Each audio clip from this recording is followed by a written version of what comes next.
Hey, beautiful people. Welcome to the very first episode of She's Not Done Yet. And I am your host, Theresa, and I'm so glad that you're here. Now, whether you're driving, doing dishes, walking your dog, or maybe just hiding in the bathroom trying to get a moment of peace, I want to thank you for just the opportunity to share some space with me. This space is for you.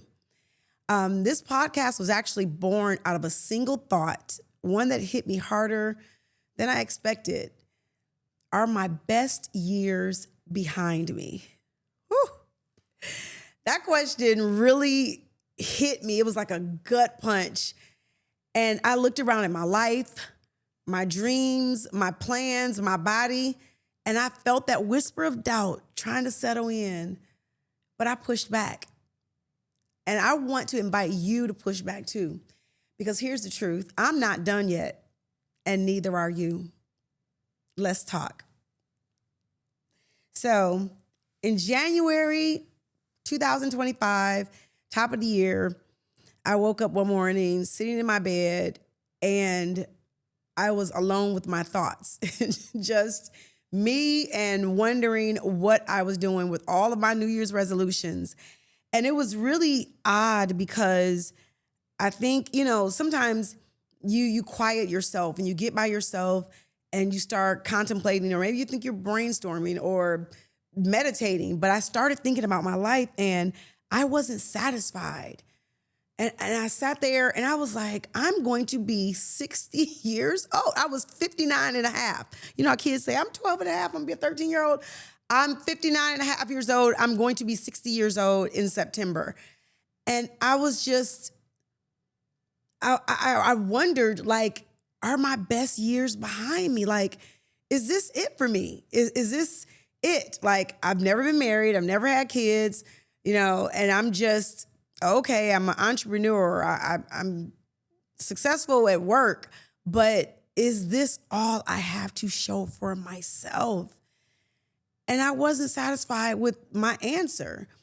And so I contemplated, what are my next steps? What am I supposed to be doing?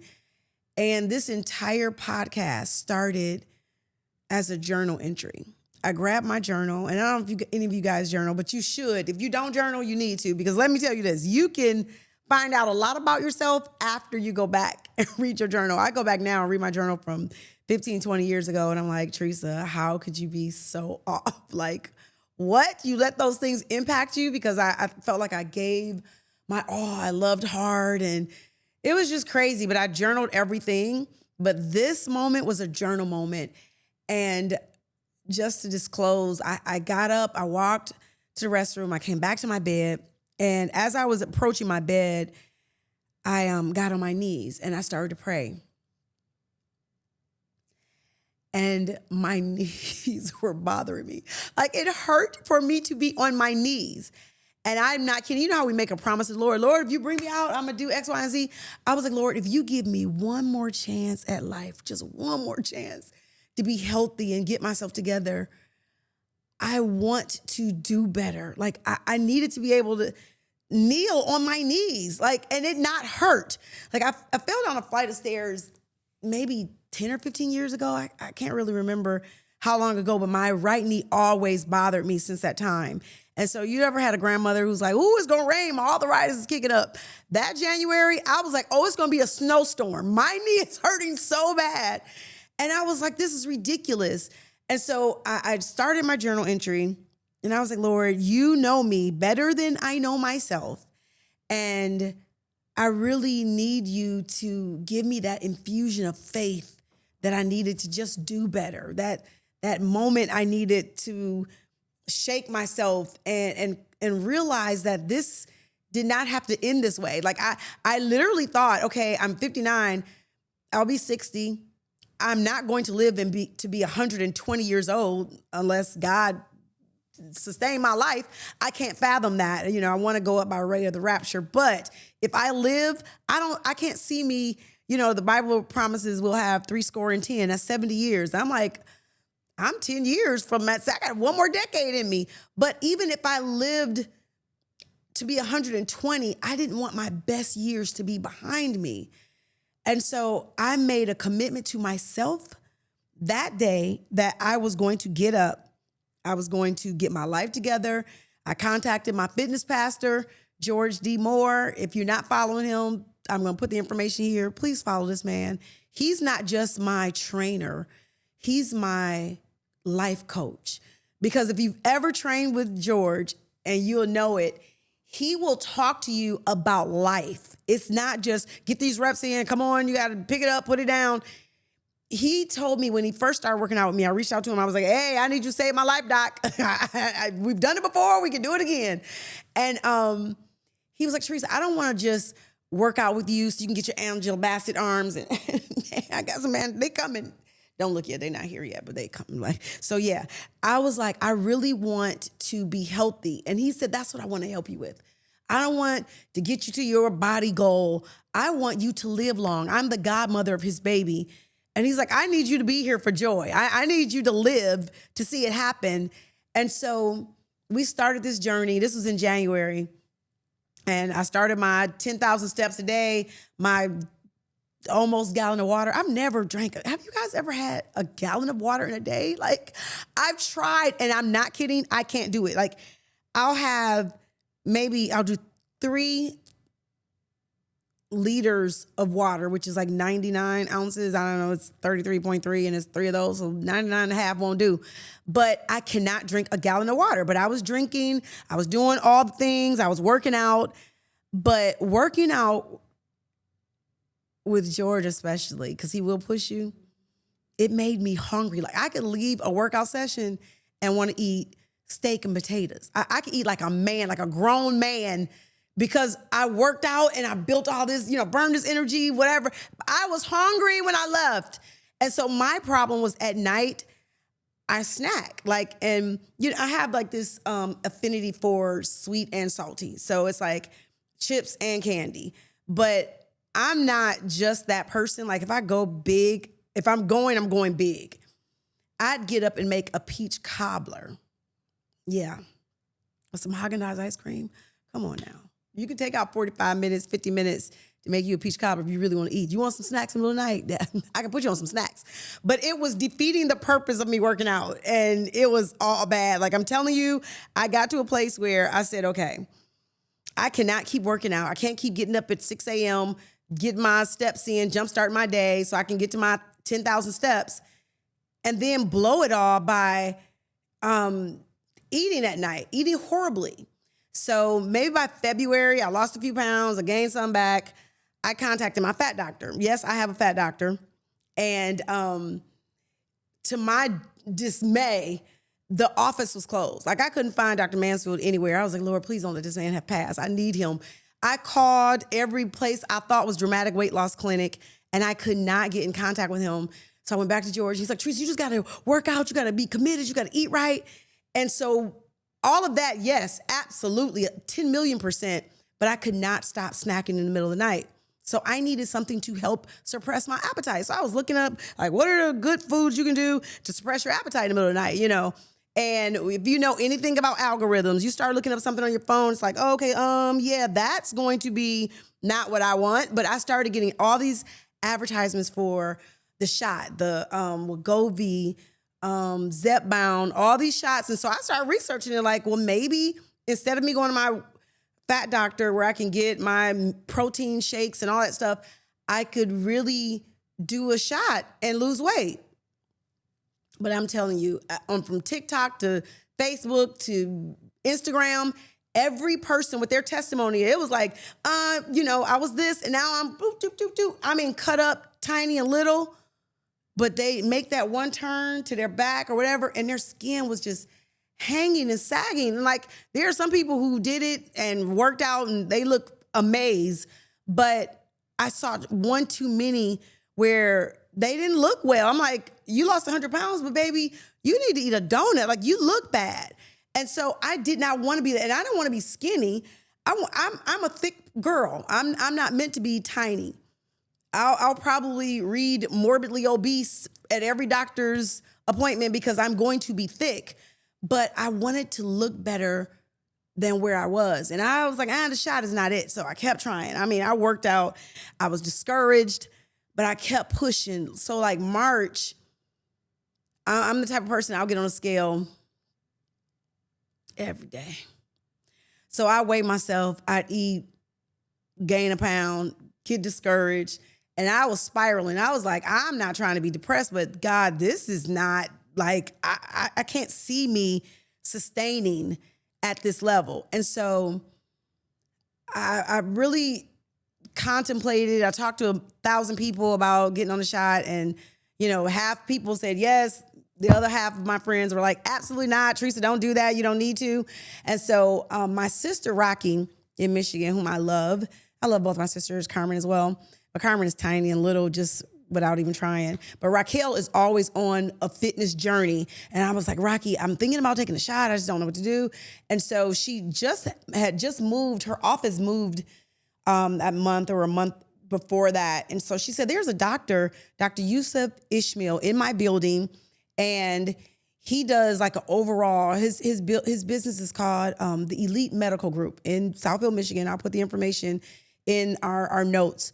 But I made an appointment with him because she was like, Theresa, I think he does the shot, but he does like weight loss and just overall better health. And so I made an appointment. I was going to Detroit on a weekly basis with Spirit and Truth Church. Hey, shout out to my church, Pastor Mark Moore Jr. Amazing. Love him. He's like the best pastor on this side of heaven. And so I was going to Detroit to our newly established church there on a weekly basis. So I made an appointment to see Dr. Ishmael. And I sat in his office, went through all the rigors of all the questions, and, took my blood pressure. He took my blood and just did a myriad of tests. And so he went down the road of like, this is what you need to do in order to pull yourself together. But you have these other medical issues that are adversely impacting you. And if you were to get on Zepbound or Wegovy or whatever it was, I can't remember the most popular one at the time. He was like, these are the areas of health that it'll address for you and make things better. And so I was like, okay, well, yeah, we can do that. But I didn't want to address those. Like, I don't have sleep apnea. Like, do I snore? Yes, I'm fat. I'm a snorer. I lay back. If I get tired enough, I will snore. Is that sleep apnea? I don't know. But I was like, I'm not trying to qualify for something else. I need an appetite suppressant, so I'm not eating all of my progress away. And so he was like, well, you'll probably qualify for tirzepatide. He said it's strictly just for weight loss. And I was like, that's bingo. Let's do it. I want to go there. And so I weighed myself earlier that year, and I don't even know if I ever got to 250 pounds, but I probably was. And for me and my frame at 5'4.5", it was just not working. It wasn't cute. I have a before picture that I'm not going to post yet. But I'm going to post it when I get down to my weight loss, my desired weight. I'm going to post my before picture because it's a shameful guide. I know I could possibly be somebody's goal weight, and so I'm not body shaming. But for me, Theresa Thomas at my house, oh yeah, no, that it's not. No. I should have started recording this podcast back then so you all could see the side view. Let me give you a side view. My double chin was of the magnitude by which it wasn't cute for me. This is all for me, Theresa. I needed to be the size that I need to be, and I had to come down. And I'm still not there yet. But to date, I've lost 32 pounds. Thank to God of my salvation. And I'm very satisfied with the direction that I'm going. But at that moment in my life, it wasn't, I'm trying to lose weight to be little. I was trying to lose weight to live, to see it happen. Like, I was really becoming unhealthy. My doctor told me, well, if you, for every pound of weight you lose, it's like 3 pounds, I believe, of pressure off of your knee. I lost 10 pounds. And it was like 30 pounds of pressure off my knee. And it got to a point where my knee didn't even bother me anymore. And I was like, wow, like this is really good for me. And so I made a commitment. I was like, God, if you do this for me, I'm gonna pull myself together. I'm going to just seek out the things that I wanted to do. So many, I guess, desires and dreams that I had, I wasn't willing to go to sleep on them. And I really looked at my life and said, hey, you know what? We're going to pull it together. We're going to do what I felt like I think was behind me. But that prayer that morning and that journal entry really catapulted me out of that place where I was, because I think I felt like I didn't have the tenacity to move forward. You know, people say that you have a midlife crisis, but I looked at it like a midlife catalyst to push me. It was a moment to pivot, a moment to change and recalibrate a space where I had to rewrite the narrative. Like, I'm not going to die here. I'm not going to even chase youth. I just wanted to live better. I wanted to feel better. And so that's how we got here. This is how I said, I'm going to catalog my story. And I want you to do it with me, because I know there's somebody out there that you're anywhere near 50 years old. I don't know if you're going through menopause, perimenopause. I have girlfriends who are just now starting to feel the shift. Like, your body is going to shift. You're going to change. But one day you could be feeling amazing and cute in your little jeans and wake up the next day like, whoa, what is happening? Like, where am I? What is going on? And I want you to know that you can do more. Like, you don't have to sit down and just succumb to whatever your life is giving you. It's like, oh, okay, I'm going to take it. Like, you're not broken. You're becoming. This is a season about partnering with your body, not feeling like you're being put on punishment. It's where we line up with our purpose. Yes, we want to be strong. Yes, we want to lose weight, but it's not from a place of shame. It's a place of, I should be healthy. This is wellness, mind, body, spirit. It's wellness. And I want you to do a journal moment. Like, there's a journal entry that can change your life. And every week we're going to be here. We're going to write in our journals. We're going to do some introspection to find out, like, literally what is going on with us. Where are we? You have to challenge yourself and ask yourself those questions, because I truly believe life can be better for us. For me, at least, I'm resolving that the best years are in front of me. My latter is going to be greater than my former. Like, now there's a faith moment. I always do a faith moment. And our faith moment is, I can do all things through Christ who strengthens me. So when I'm weak, God, I need you to be strong. I need you to come through for me.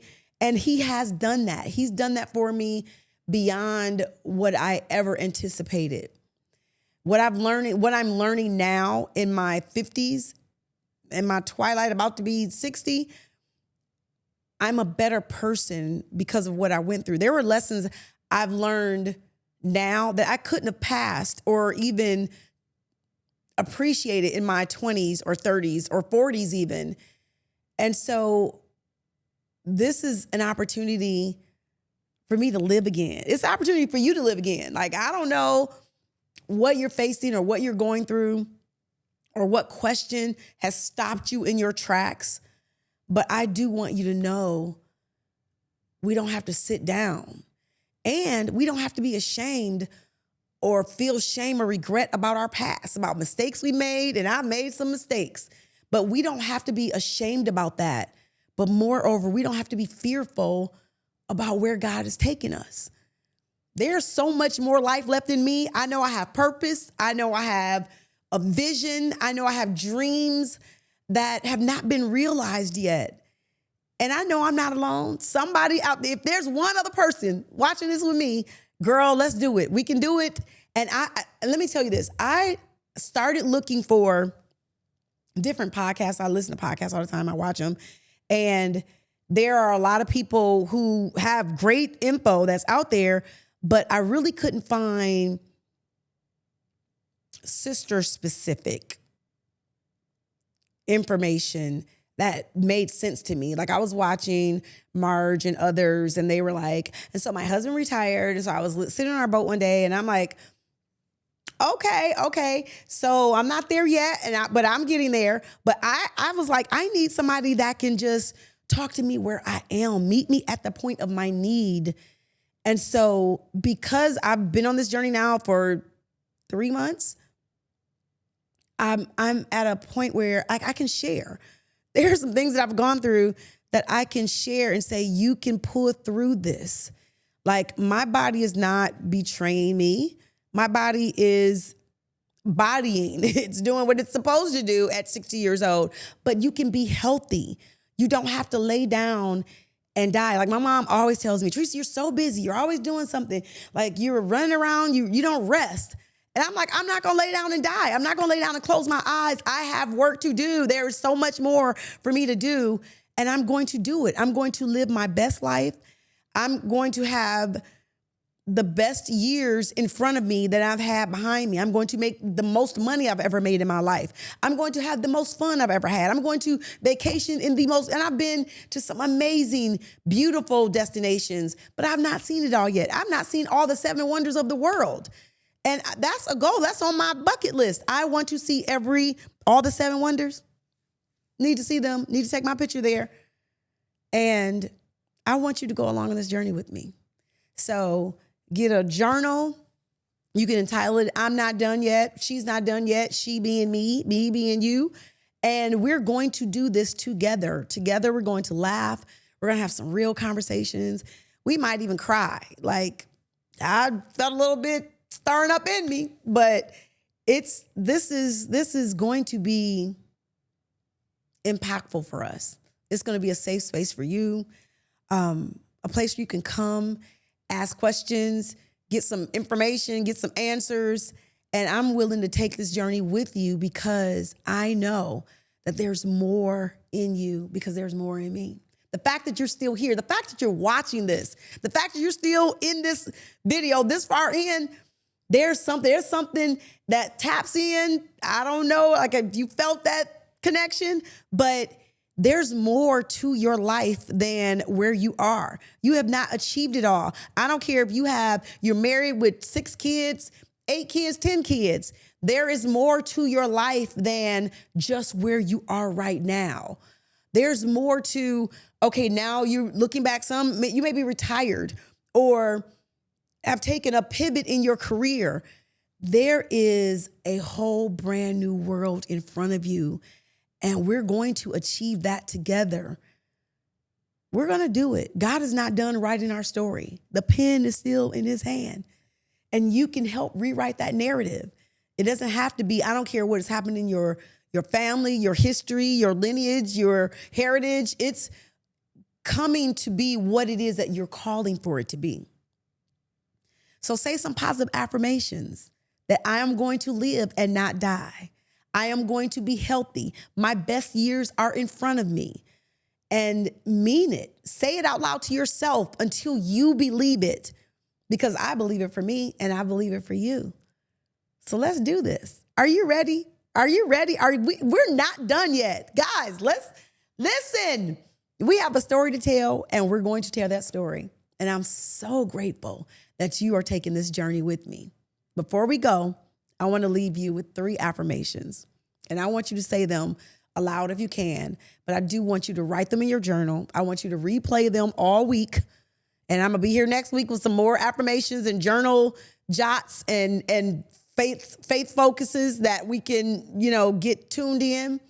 But I want you to say this, that I am going to honor the woman I've become and the one I'm still becoming.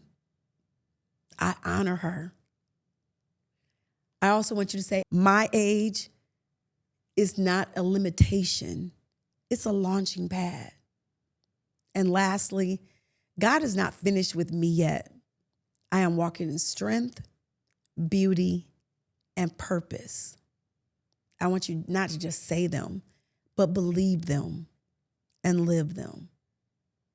Until next week, she's not done yet. Let's go.